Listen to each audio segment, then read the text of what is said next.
Guys, I got another one here for you today. Tractor in our shop that has a problem. I'd like to get in and show you what it's got with it. Come on and we'll show you what we found.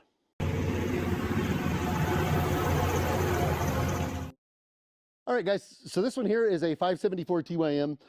It doesn't have to be a 574. We've seen this on multiple brands of tractors. Anything that really has that front power steering cylinder that is mounted down low, that is just a cross tube power steering cylinder. But this tractor came to us with a customer complaint of the steering wheel. You just grab the steering wheel and turn it, and it wouldn't turn. The wheels were floppy, tractor wouldn't turn. We've seen that problem several times. A lot of times it can be just these seals on the inside of your piston inside the cylinder. This seal can be bypassing. That can also cause this.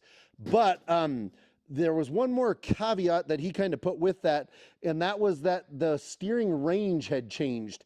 If you turned the steering wheel fast enough and long enough, it would turn.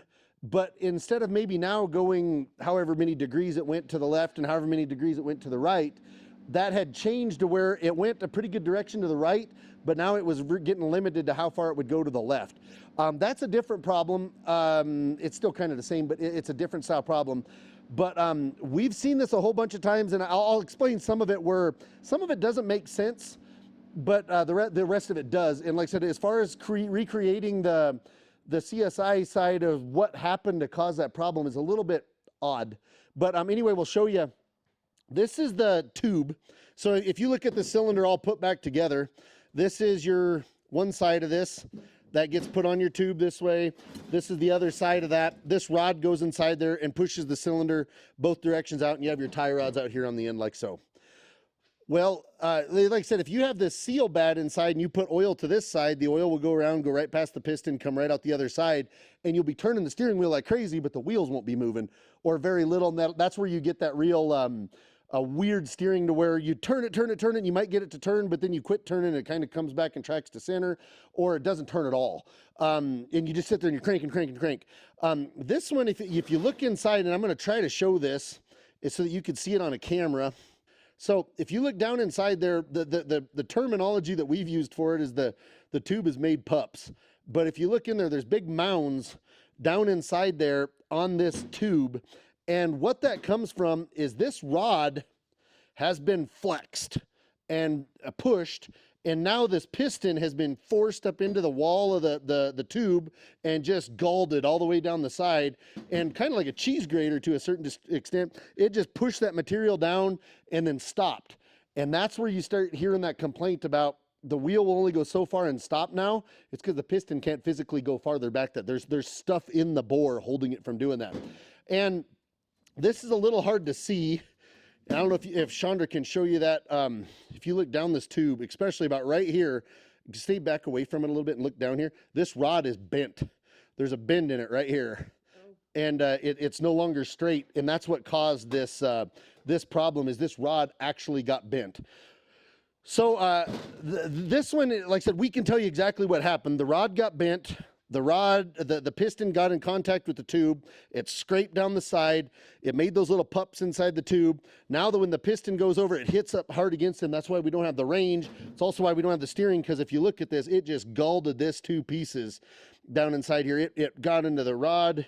I'll put some light on that so you can see a little better. But it got into the piston. It got into the seals. It just tore it up pretty bad. But now if you go back and you play CSI on this, you have a piston, or I'm sorry, you have a tube that is this long, and at very best, there's about that much rod sticking out of the tube. Also, your little tie rod only has what I think this is like a 14 millimeter threaded bolt right here, and that's hooked to there. I cannot ever come up with a logical situation or a logical thing that causes this bend up in here on this piston, short of this wheel being cranked like it is with one side all the way out, and then a massive hit. Like a hit that would darn near throw you out of the tractor, either on the front wheel or directly to the rod. Was driving forward and hit a tree stump right here, I guess would be a possibility. Hooked a chain around it and pulled it the other direction. is a possibility. This rod does not show any any evidence that anything hit it or anything was pulled against it.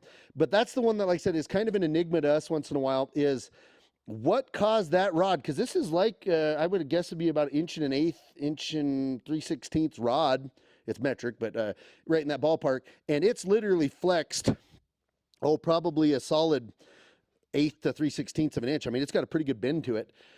I don't know what causes that to be able to flex that big old heavy rod like that and not break this itty bitty tiny threaded tie rod end here. I don't know what would cause that, because you would think if it was a blow to the wheel, you would think this would blow off long before it got into any of this.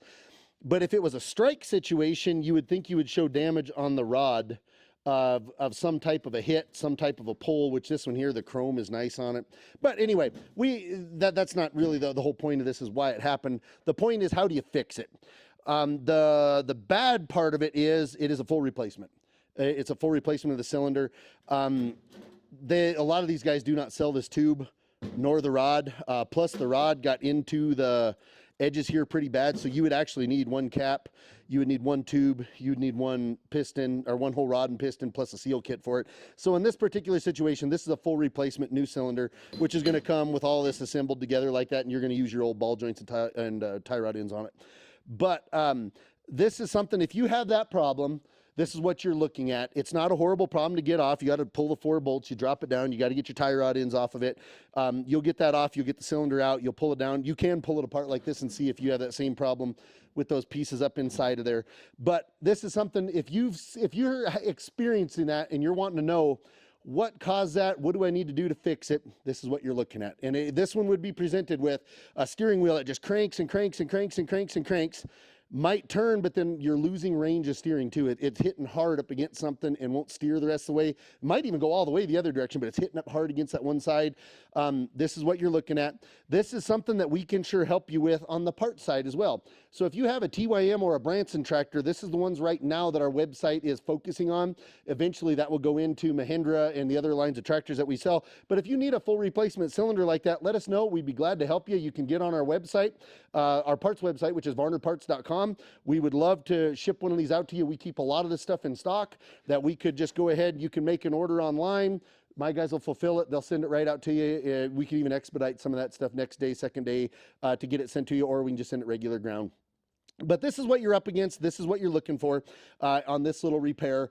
And like I said, this isn't limited to a 574 TYM. This is kind of all makes, all models that have that style of cylinder up in the front. But the ones we've really seen it on, the 15 series Bransons and the 20 series Bransons, we've done a lot of them up in here, and we've shipped them cylinders nationwide for this type of problem. We've probably had a handful of them around here locally.